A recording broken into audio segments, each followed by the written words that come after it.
Hi everyone, and thank you for joining us for WebExpo 2019, Security, Passwords, Backup and Risk Management. My name is Tina and I'm the Capability Building Coordinator at Connecting Up.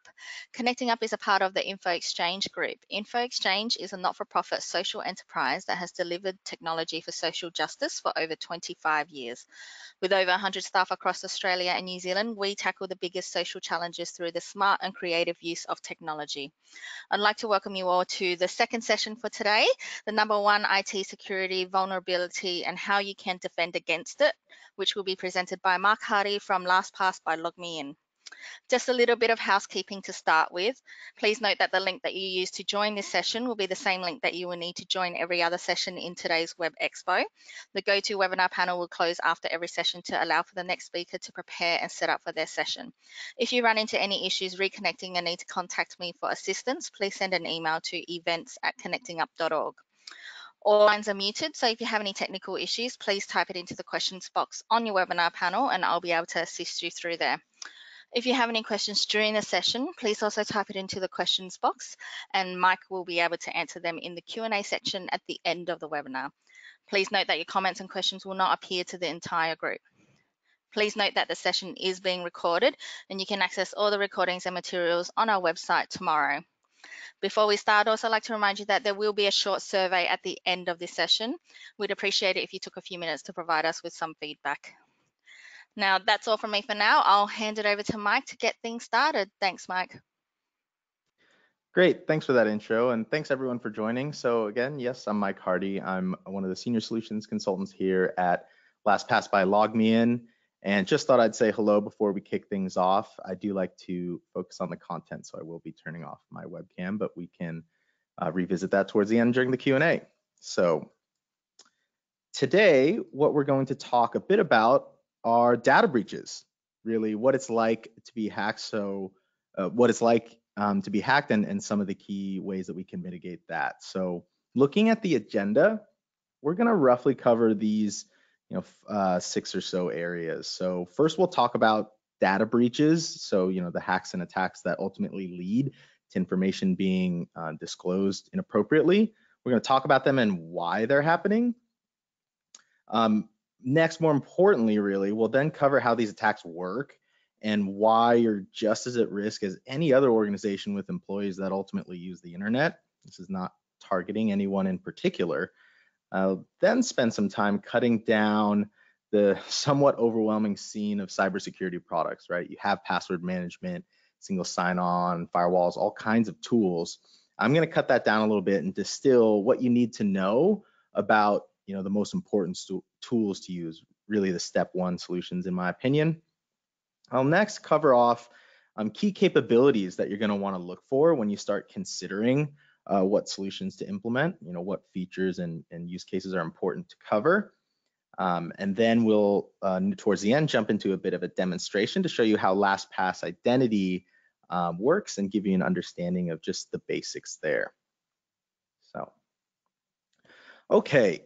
So data breaches, right? Looking at the cybersecurity landscape today, I mean, if you're turning on the news, TV, reading the news, you really can't fail to see that hacks, but specifically data breaches, are what's getting more and more coverage. So for example, last year, a Westpac employee inappropriately sent banking passwords of 80 customers to a mortgage broker.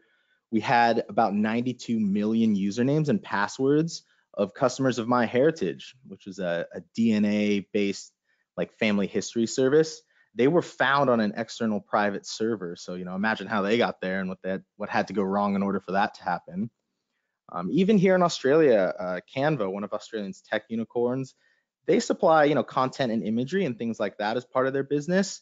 They suffered a data breach exposing usernames as well as real names, emails, physical addresses for 139 million users. And due to the Australian notifiable data breach scheme, which affects many organizations, they had to respond to this, and in my opinion, potentially could have responded a little bit better. Looking at another one, MyFitnessPal. This is a popular app that I bet some people on the webinar right now may still be using.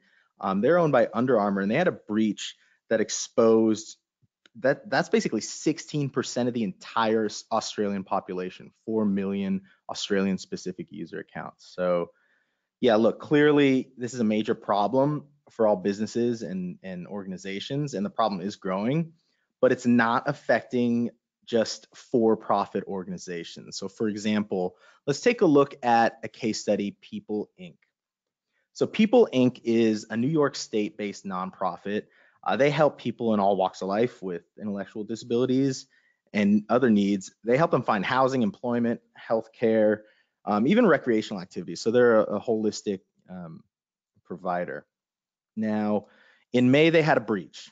So the breach, which was first discovered in mid-February, actually a little bit earlier, that happened after an employee's email account was compromised and someone gained, an external hacker got in there. But only last month in November was it discovered that a further email account was breached that contained personal info belonging to current and former clients. So, what we see here is that, well, this led to a loss, of course, of information, not just usernames and passwords. That's names, addresses, social security info, obviously relevant to the US, but other sensitive personal identifiable information, or PII. This affected 1,000 different clients of theirs. So the main thing I think to consider with this case study is, number one, that took months to discover and even longer to investigate. I mean, all signs actually, if you look into the details, pointed to compromised passwords being the reason behind the breach. But as I mentioned just a moment ago, it's really interesting to note that even when an organization is breached, the scale and time spent uncovering the details can take a very long time and continue to do damage, because again, only last month did they discover further damage. Okay, so I think we're all familiar with breaches. We have an understanding of the impact here, both to Australian organizations and abroad. But how is it really that passwords are related to all these breaches? So what I want to do is take a moment to explain how these attacks actually occur. So I'm going to quickly review something called credential stuffing. So this ties back to what I mentioned in the agenda, right? Sometimes people think they aren't a target, who would target little old me, or we're not a large organization or prominent in areas that get hacked, through social media and things. When people think that, it's not necessarily the fact that they're wrong. It's just they're not understanding how these attacks are orchestrated and how they actually come about. So credential stuffing, what we're looking at here, is a primary way that this happens. So in short, what we're looking at here is what happens is, company 123 gets breached in one way or another. They get hacked or compromised, as we see is already happening. That compromised information, which includes usernames and passwords, ends up either freely available or illegally traded on the dark web, or even the quote plain text internet as well. Now, once hackers or other generally bad actors gain this information, they start using those credentials to essentially automate trying to log into anything else they can. There are automated ways to do this and ways to evade detection even in these automated attempts. So what happens is these hackers then compromise 4, 5, 6 companies, so to speak, right? And now the process continues. So number one, this illustrates that really, due to automated attacks and the methods of which hackers go about compromising credentials, everyone is at risk to some degree if you're on the internet. And number two, this highlights that people's personal habits with passwords and the fact that people reuse passwords is directly contributing to putting everyone at risk, right? I mean, we have too many accounts to keep track of between our work accounts, or Uber or Facebook, all kinds of things. Passwords get reused, and then therefore these types of attacks work. Lastly, on this point, I'll point out that it's about the data now, right? I mean, when you think about hackers and hacking, previous, years past, so to speak, the headlines were about stealing credit card information and financial information. Don't get me wrong, that's still getting stolen. But that was a previous business model, I suppose you could say, of a lot of these hackers. Nowadays, it's all about personal identifiable information, or PII. So that is usernames and passwords, but that's really things like we just heard a moment ago: addresses, social security, in our case, maybe Medicare numbers. These are the things that lead to identity theft and much more damage and, sadly enough, much more profit for hackers. But look, don't take my word for it. I mean, even here in Australia, we can look at the reports from the Office of the Australian Information Commissioner. The Australian Notifiable Data Breach Scheme went into law just over a year ago now, I believe. And in short, now we have mandatory reporting of breach incidents. So any situation where a company is hacked or, pardon me, or otherwise compromised that leads to data getting out must be reported on. So if we look at, this is from earlier this year, looking back on the previous year, if we look at this chart, I mean, you can easily see the vast majority involve compromised credentials, either credential stuffing directly, brute force attacks, that's what that is, generally unknown methods, or even phishing. So of course, methods like phishing are very important to also mitigate, and there are tools to do that, and even LastPass does directly mitigate phishing to a degree. Even with phishing, right? What are the people phishing for? Those credentials so that they can carry out the attack I just brought up, right? So it ultimately all boils down to reused passwords and compromised credentials, leading to the vast majority of these breaches. Okay, so now we understand the scale of the problem, and that, unfortunately, but realistically, that everyone has some degree of risk against them, even nonprofits. So, what's the right approach here? There's a lot of, cybersecurity is an industry that is quite large, unfortunately, so to speak, due to the risk there. And it can be overwhelming because between firewalls and antivirus and CASBs and endpoint management and even password management, all these things, it's difficult to get your head straight and think about, what's the step one and how do I distill this down? So what I'm going to do first is distill down the IAM stack. So let's consider, within that realm, imagine in your mind all the different cybersecurity software and solutions you might, that might be available in the market. Let's first concern ourselves just with identity and access management software, or IAM. So this is software designed to help you with managing identity, meaning, are people who they say they are, and of course, managing, tracking, logging, all that, the things they log into. So it's all about authentication and logging in, right? Looking at just this realm, which really is a step one, you really have four key areas. You have single sign-on solutions, you have enterprise password management solutions. Of course, that's the core of LastPass. We'll get into that. You have privileged access management, which is a bit of a niche, but very important. And then you have multi-factor authentication. Typically, all these solutions will talk back to your Microsoft Active Directory or Google G Suite, whatever you're using to keep track of all your, employees and people in your organization. So since I'm a bit of a, I guess, pragmatic person and a realist, I don't believe there's any such thing as a silver bullet, and there's plenty of things here, LastPass included, with some gaps that they're not meant to help you with, they're not great at, and other areas that are strengths, right? So I'd like to take the time to tell you the pros and, let's say, gaps or cons, if you want to look at it that way, for each of these areas, right? At the end of the day, you have to make this decision for yourselves, and it'd be worthwhile to understand this. So starting off with single sign-on. So single sign-on, these are those solutions where it's what it sounds like. You have one spot where people log in, so to speak. So these could be things like Okta or Microsoft Azure, single sign-on. People log into one thing, and your IT team is connecting all the other apps and services to that, so they don't have to log in. Single sign-on is powerful. It is far better than password management in many regards.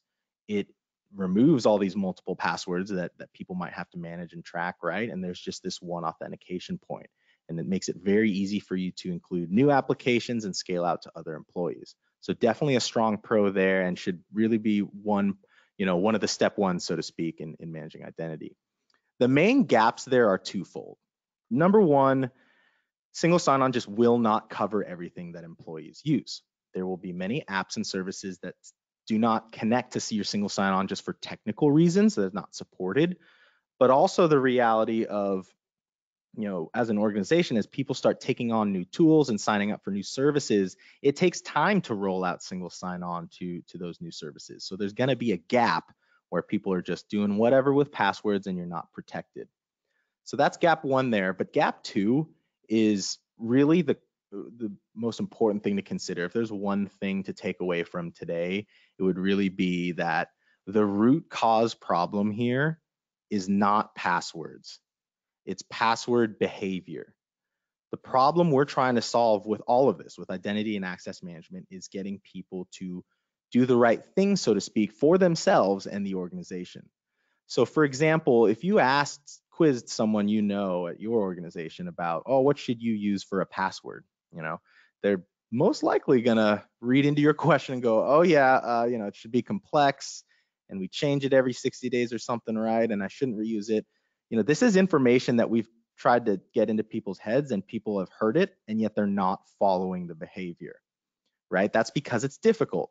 So to bring it back to single sign-on, single sign-on is not addressing people's habits with passwords. In a best case scenario, you have your one single sign-on password that someone's, went to a lot of effort to make complex and secure and all that, but chances are that person will be reusing that single sign-on at their bank or Facebook or somewhere else, right? So you're kind of at square one. So that's a bit on single sign-on. I won't spend too much time on privileged access management. These are very advanced tools meant to do things like password management and even single sign-on for very sensitive and critical infrastructure devices under your management. So things like servers or very sensitive databases. They are important tools for the organizations that need them. They're really only relevant if you are managing that type of infrastructure. And to be frank, one of the pros there is they totally encompass more or less everything you might get out of a password manager and even a single sign-on to some degree. The main gap there is they are quite, due to the nature of these sensitive devices, they're quite heavy to implement and usually costly. But the main gap, similar to what I just mentioned, is in the name. These are privileged access management software solutions, right? It is for privileged users. So although it's important to, of course, protect privileged users, the main gap there is that it's not relevant for everyone else in your organization. Now, if we look back on some of those breaches, and if you do some research even on your own, you'll see that the vast majority of breaches, no hackers are going straight after the most privileged and protected and high, security users. That's too hard. Almost every single breach starts with an quote average employee being compromised or hacked through compromised credentials, and then an attacker gaining a foothold and doing all kinds of other attacks and exploits to get data out and become privileged. So that's the main gap there. Now with multi-factor authentication, we'll revisit that when we talk about it in the LastPass slide, but this is your push notification in your apps. These are your extra step. This is whenever you log into any system, you might be presented with an extra step to say yes to a push notification or enter a code. These are crucial as well. But lastly, on enterprise password management, bringing it back to the center here, this, of course, is the one key area of LastPass. Now, enterprise password management is by design, first of all, meant to address the gap from single sign-on. In short, as I said earlier, in many ways, SSO is better. It's just not going to work everywhere. So enterprise password management is going to pick up the gap, right? With SSO, you have to integrate this to all your things. Well, with LastPass or other password managers, there is no integration because by design, this is literally working with everything outside of that with no integration requirements. But more importantly, this is addressing the root cause problem here, right? Dealing with passwords is something that your employees yourselves have to do regardless of if you're at work, even when you're at home. So with proper password management, what you're doing is deploying a tool that people will use not only at work, but in their home lives to make themselves more secure as well. Now, of course, there's some magic in that and making sure the tool is easy to use and all that, which we'll see in the demo. But what we're doing here is addressing the root cause problem. We're not just being a password vault. The use of the tool and the changing of behavior is where you ultimately win. And then finally considering the gap against privileged access management with, against something like LastPass. In short, these are very technical tools. With something like a password manager, yes, you need a high degree of security, of course. There's a bit of a spectrum there in balancing security versus convenience and ease of use. And in short, something like a proper enterprise password manager like LastPass is getting that security right, but being easy and relevant for your entire organization, because that's where the risk frankly is. There's more risk there than there are with the privileged users. So that's a little bit of the IAM stack, and I hope that makes sense and clears things up a bit. When we consider something like LastPass, LastPass, of course, started as an enterprise password manager, so kind of that core middle bit, but we've, in our over 10 years of doing both an enterprise and personal version, we've, of course, grown a lot more than that. So LastPass does tread into these other areas as well, which I will talk about now. So now that you have an idea of those kind of 4 key areas of the stack, password management and single sign-on both are really one of the first steps you should take with, well, frankly, password management being just as effective and a lot easier to deploy. So when we look at something like LastPass Identity, what we're looking at here, first of all, this is a user-centric password management solution at its core. So what that means is, yes, this is easy to use, but this is a system where every user, every person will have their own little LastPass vault for their work-related sensitive information like passwords, but really even other things like notes and attachments, file attachments and things. Now, as I mentioned, we do not only securely store passwords, but really anything else that is sensitive. So this means we're helping users when they're logging into systems by creating and changing passwords for them to where appropriate. And that can exist not only on cloud apps, but of course on-prem and other places as well. Now, security is of course vital. The security can be quite a technical topic. And Connecting Up and myself, we're happy to go into detail on this for a follow-up for anyone that would be interested. But in short, I'm going to first of all summarize LastPass's security in regards to our model. So we operate under what's commonly referred to as a zero-knowledge security model. Of course, if you're making a password vault and you're storing passwords, it better be secure, right? So what does that mean? A zero-knowledge security model means by design, we here at LastPass/LogMeIn have no ability to decrypt or decrypt vaults or get in there or otherwise even reset master passwords. By design, we do not have that ability. So even in, for example, a lawful court order scenario where we were mandated to turn over sensitive info from someone's vault, we are unable to do so by design. Now that's very important for security because at the end of the day, that means that even in a worst case scenario, we had, even if we were compromised, no piece of software is 100% secure. There is absolutely nothing that can be gained there. So with that architecture, that also means availability is high. So LastPass Identity is a SaaS service, a cloud-based service, so that you don't have to maintain infrastructure and maintenance and all that. But even with that said, thanks to that model of how this software works, LastPass will work in an offline scenario. So even when you're not connected to the internet or, heaven forbid, we're down even briefly, that has no bearing because you will still be able to access your vault information, from your app where you're accessing LastPass. So you'll never be in a scenario where you're not going to be able to access what you need. Now, just as important as helping with logins, so storing these things and of course filling them when people need them, what we'll see in the demo, just as important as that is being where users need it, right? So how is LastPass used? LastPass is used in web browsers and mobile apps. We have browser extensions and iOS and Android mobile apps. So this means, we're right at people's fingertips in a familiar area and method that they're used to using, right? This is not something complex that people have to learn from scratch. Now, from an organization standpoint, though, you do need management, right? So what LastPass Identity is basically doing is, other than that user experience I've covered in the past minute or so, LastPass is giving you kind of a management layer on top of the service. So this is where you can go to enforce, feature and security policies, who has access to what and can do what within the system, as well as an audit and tracking ability, right? We do maintain logs, not just to see who accessed what when, which is vital for compliance, but logging overall security ratings and scoring. We can quantify just how secure users and therefore your whole organization is, and we give you metrics for that that you can, of course, track over time. And lastly, as I mentioned and we saw in the previous slide, LastPass is more than just that password manager. We are also a full-fledged enterprise-ready single sign-on solution that's pre-configured to work with over 1,200 apps that you just choose in a drag and drop menu, so to speak, and away you go. So it's very easy to deploy and capable with basically everything you might be using. And in addition to that, we do offer a full-fledged multi-factor authentication solution. So we have an MFA solution. We have an app that your users would have alongside LastPass, and that's going to give you that simple push notification to users to confirm their identity when they log into things, but giving you a lot more control over those login events and reporting and tracking as well.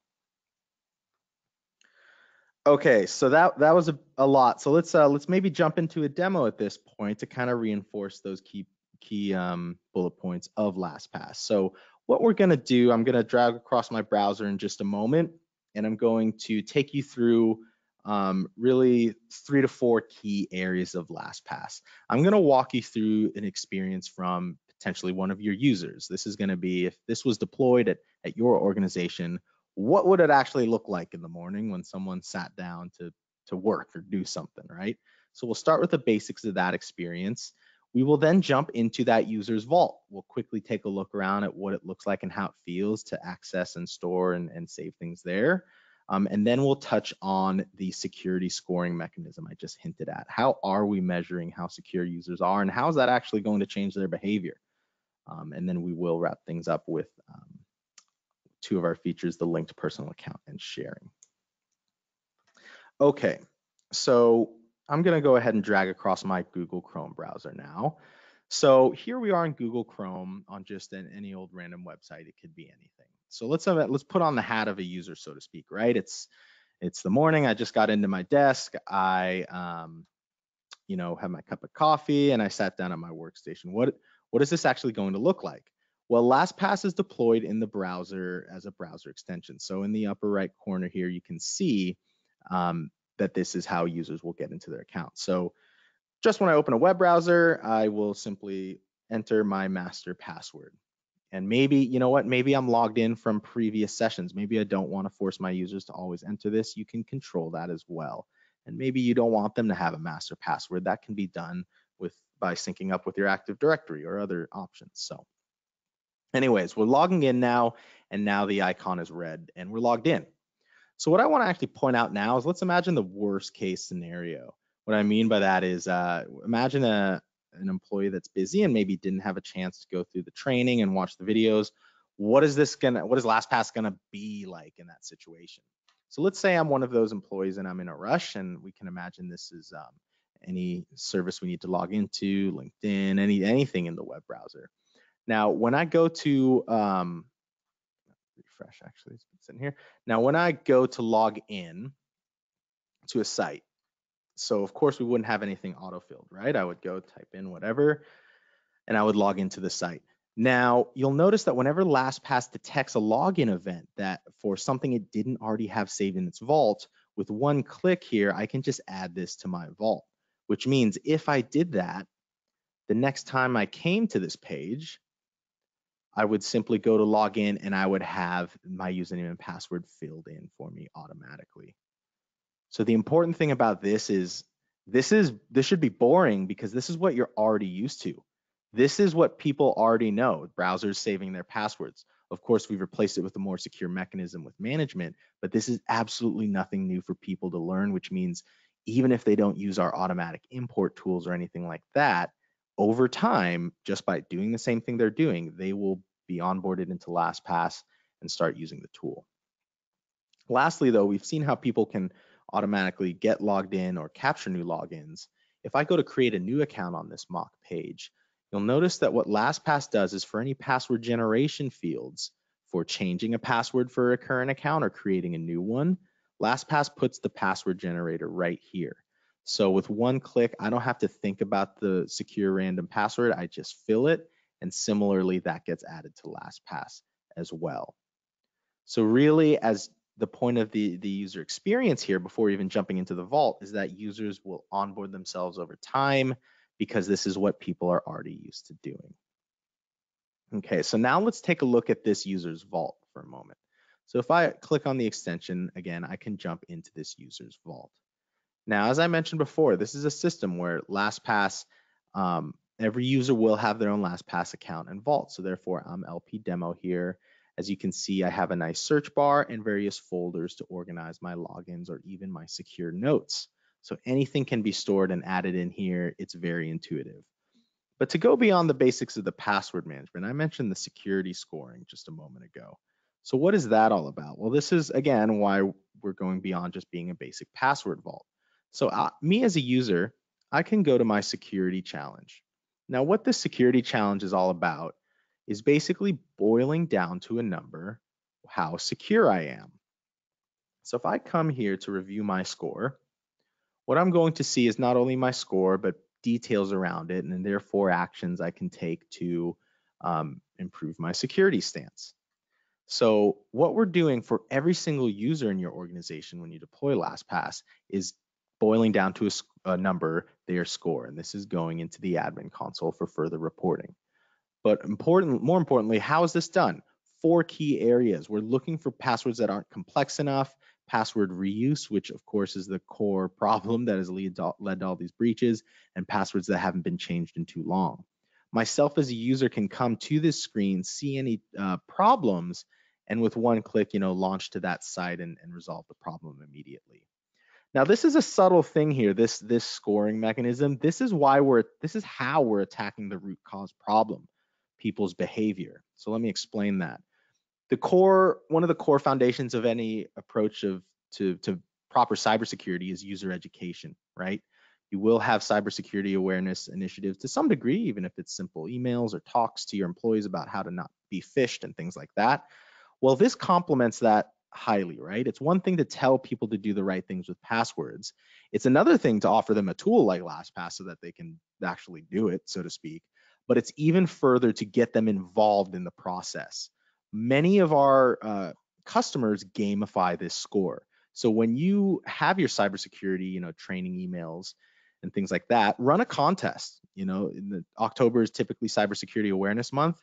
Run a contest. Say, you know what, whoever can improve their score by 10 percentage points, or maybe the top 3 in the office, anything you want, they'll win a gift card or um, so win some type of incentive, right? This is a great way to, of course, incentivize action, but this should be coupled with the fact that, look, this isn't just some selfish tool to make your organization more secure. This is something that's relevant for people, right? I mean, we're all individuals at the end of the day as well, and no one wants to suffer from identity theft, right? So those two combinations in your awareness training will really drive a lot of adoption, because this is helping, it's a win-win scenario. So in short, that is our security scoring mechanism. There's a lot more detail, of course, there that can be covered um, in any follow-ups that are desired. Jumping back to the vault now, in line with what I just mentioned about changing user behavior, I'm going to talk about one critical component of LastPass identity, which is linking personal accounts to your LastPass identity or enterprise, work account at your organization. So for example, I'm LP Demo here. If I scroll down in this sample vault, you'll notice I have this one folder that says linked personal account, and its name is even an email address. Well, as I said, we're really hyper focused on addressing the root cause problem here. Yes, a good piece of software is ultimately a big part of LastPass, but it's all for naught if you're not changing behavior. So what we're doing here is acknowledging that, this is a habit that people need to take into their personal lives with their own handling of their own passwords, right? So LastPass does offer personal accounts, right? This is a freemium model. On the personal side of LastPass, any individual can sign up for the free version. Of course, it's freemium, as I mentioned. So there's for a nominal fee, even extra features you get. You can look into that if you want. But the point here is, look, you don't want your organization accidentally handling people's Facebook accounts or bank accounts, things like that, right? Your organization doesn't need that risk or just general headache when someone has to come to your IT team just because they forgot their bank password or something. And the fact is, if you don't account for that situation, people will save things that they shouldn't in their enterprise LastPass account. So what we're doing here is saying users, look, make a free LastPass personal account. It's for your own benefit, and it's just as easy as this tool. And they can then link that personal account to their enterprise. So this does several things. Number one, it means that the user does not have to log in and out of separate LastPass accounts to access things, right? I mean, if it's lunchtime or maybe your employee's traveling with the work laptop, there's nothing wrong with them checking their social media at an appropriate time or logging into their bank and doing personal things, right? This allows them to get that same autofill experience that we saw a moment ago and really access any of their personal things when they need them, even when they're on the work account. So number one, it makes it easier for them. Number two, there's an incentive because if a user links a personal account, you get all the paid premium features as an individual for free. Again, these are some of those subtle ways that we're, promoting proper behavior. But number one, most importantly, which I'm sure is a question on everyone's minds, is, well, what about the privacy and security here? So the privacy, and I would say the best term really, or is the sovereignty of this personal account is entirely respected. There is no capability or mechanism for the enterprise, any admin in the LastPass identity enterprise side, to ever go inside a user's personal account, see what's in there, anything like that. In fact, the organization will not even know the specific personal email address of the linked personal account, right? So that is totally maintained. When users leave your organization, there's no data loss. That link is separated. They can still go home to their Gmail personal LastPass account and still have access to all their data. So that's totally respected. Now, every organization is different, and there are fewer than you'd think, but some valid use cases where you would not want this feature to be available. And luckily, you can adjust that, right? You can block this feature entirely. I really don't recommend that. Or you can use what we recommend, some of our many policies to filter here, right? Because at the end of the day, from an organizational standpoint, this feature is critical for two reasons. Number one, this promotes behavior and adoption. It's very provable. And number two, if you don't turn on this feature, you're really just sticking your head in the sand, right? It's not like people aren't going to save their Facebook and bank account into your enterprise account. If you disable this, they're going to do that too, right? So very useful feature, but the point there is there are many enterprise policies we have to adjust just how flexible you are with this feature, so to speak. So this is that was the linked personal accounts. The very last component that I'm going to cover in the demo before we bring things back for any Q&A and final thoughts is our sharing mechanism. So everything we've looked at so far in this brief demo, the couple key things, right? The experience of logging in, what the vault looks like itself, and that scoring mechanism. These are all things from, user's perspective, right? And quote, average user. I'm LP demo here, right? I could be anybody. Now, the fact of the matter is there will be passwords or sensitive info that is not just for an individual, right? The classic example I have is, if your organization has a Facebook page, for example, I can guarantee it's there's more than one person at your organization that needs to have access to that Facebook page and therefore the password, right? So what we do with LastPass is we offer, I'm going to scroll down here, shared folder capabilities. So what this means is within your organization, you can create special folders that are filled with the things that need to be shared. And this can be managed, right? So I could have a folder full of the marketing information or the finance information. Really, any way I want to structure this, I can make a folder at an enterprise level and then share that out to other users.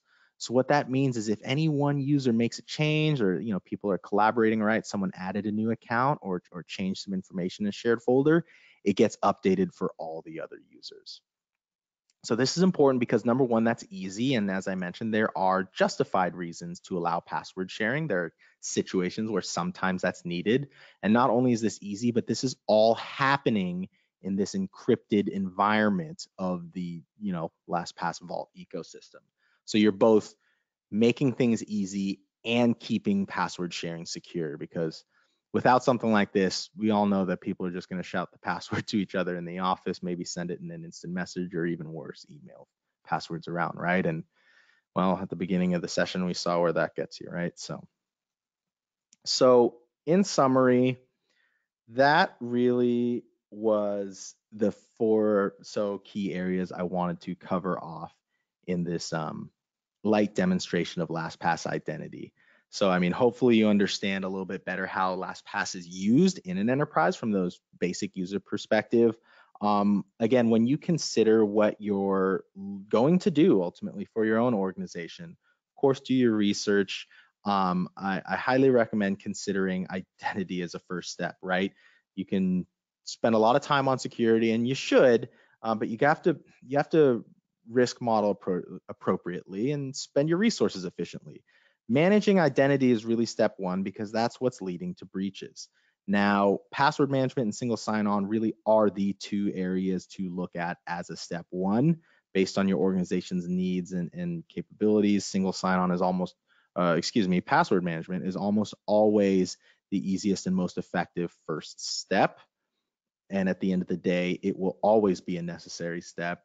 And that's quite provable if you just take a look at your own infrastructure and services used. And lastly, this needs to be, of course, whatever you do choose to manage your passwords, do not only focus on the security. Like, of course, as a security professional, that's where I spend my time. But to be frank, once you hit a certain level of a security need, so to speak, once it's secure enough for your use case, you really need to just focus on the ease of use after that, because it doesn't matter how secure something is if people can't use it easily. And as we saw with the secure sharing capability, that's just one way we help with the workflow.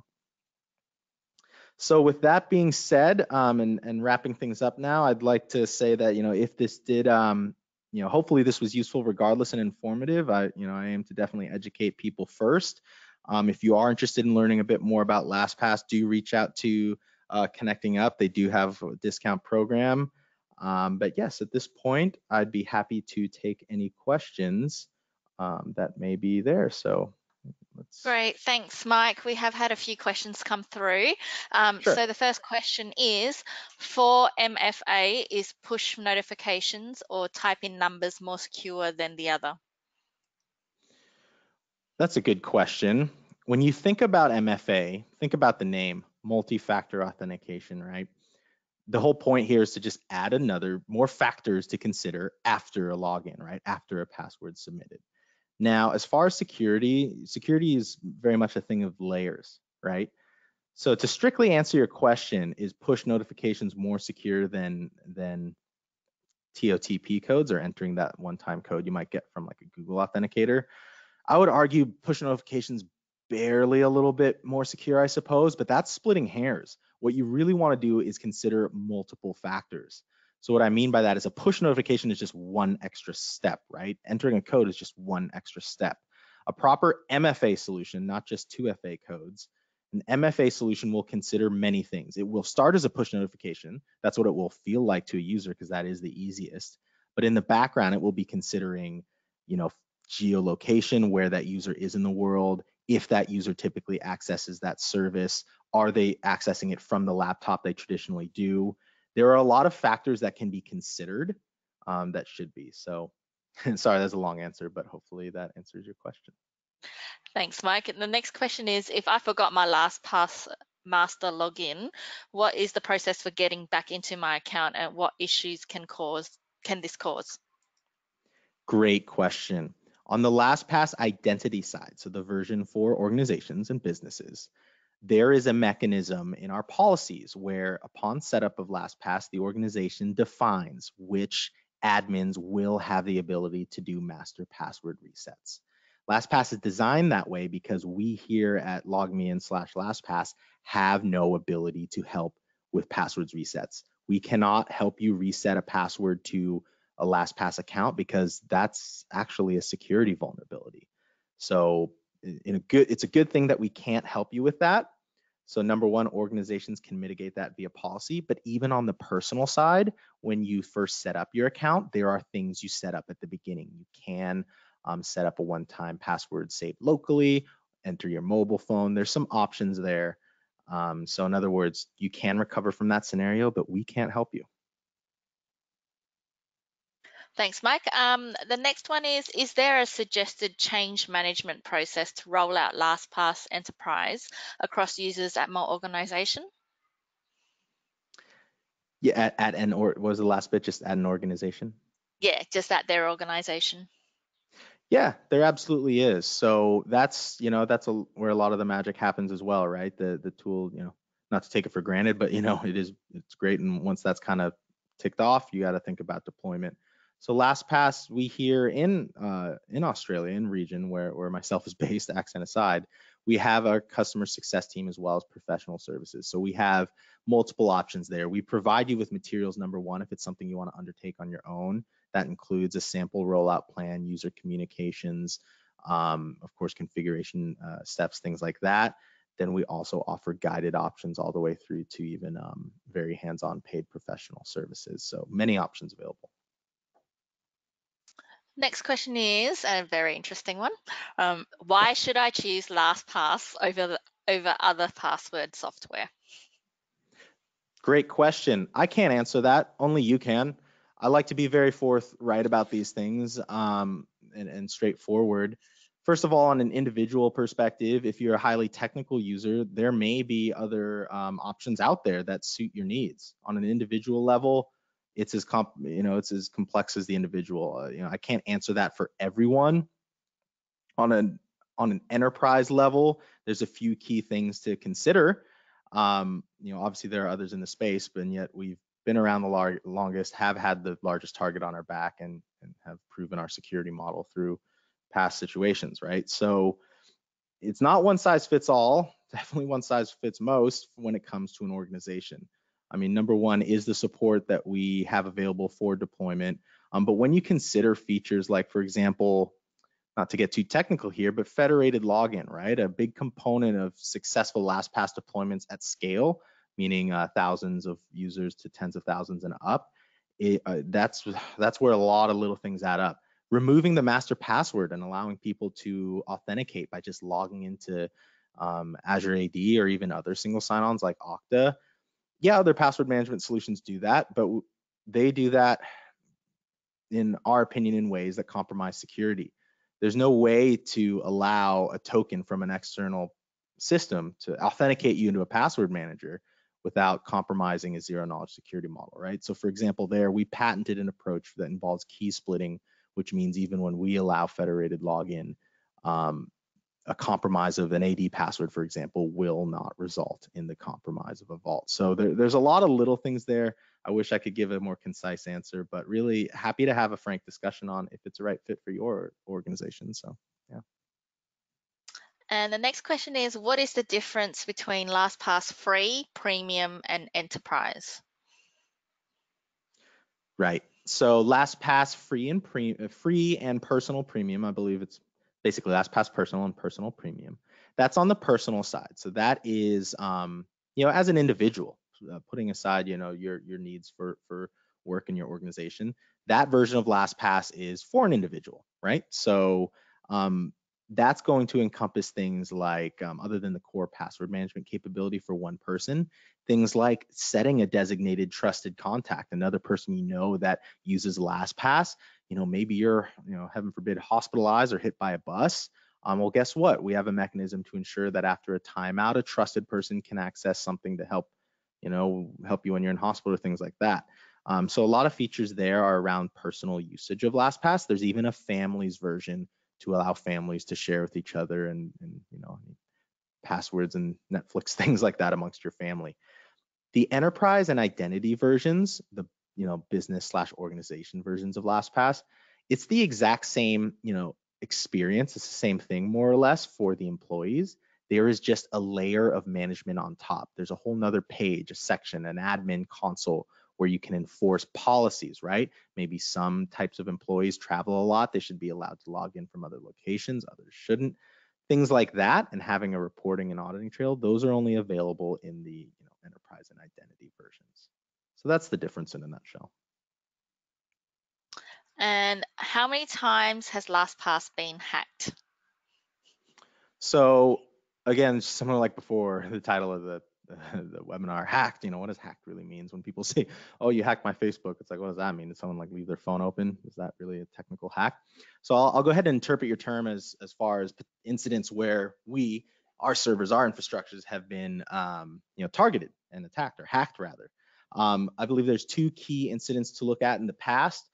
When it comes to those things, I don't want to take too much time here, but in short, as we said before, no piece of software, as I said before, no piece of software is 100% secure, right? The best you can do is be well prepared to respond to incidents and design things properly from the ground up. So with LastPass's previous incidents, for example, that feel free to look up. Um, the main thing to understand there is that it proved our security model. At no point did encrypted information in users' vaults ultimately get compromised thanks to that zero knowledge design. So really, when you assess a password manager or any company, when an organization is hacked, yes, take that into account. But don't be so shallow, or not calling you shallow, but don't stop there. Consider under the hood. How did that company respond to the incident? What were they communicating quickly? Did they say exactly what happened, who was affected, the steps they took to mitigate it, what they learned for the future? And then do they take it security generally seriously? Do they offer bug bounty programs? As you might imagine, I'm listing off all the things we do, because the reality is, like I said, we have the largest target on our back possible as the largest password management solution. And to have made it where we have today really highlights the integrity of our model. So hopefully that gives you better context there on that answer. Does that make sense? It sure did, Mike. Thank you so much. That's all for questions today. Was there anything you wanted to add before we wrap up the session? Other than, thank you very much, everyone, for your time. I really, on a personal level, quite passionate about talking about information security and things like this. I hope it was useful and educational first and foremost. Of course, LastPass is a great tool out there. And yes, of course, it's something we'd like you to consider. But at the end of the day, if less people are being breached, it's good for everyone. So hope that was worthwhile. I really appreciate your time and attention. And yes, of course, reach out to Connecting Up if you would like to learn more about LastPass, hear about the discount program, or even schedule another time to go through more technical or thorough questions that we maybe didn't have time to answer just now. So thank you very much. Great. Thank you so much, Mike, for presenting today, and thank you everyone for joining us. If you have any questions that do come to your mind later on, or any feedback, please send that through to events@connectingup.org and we can answer those offline. Don't forget, the recording will be available on our website tomorrow and a link will be sent to you, so keep an eye out on your inbox. You'll be able to join the next session 5 minutes before the start time, so we'll see you online then.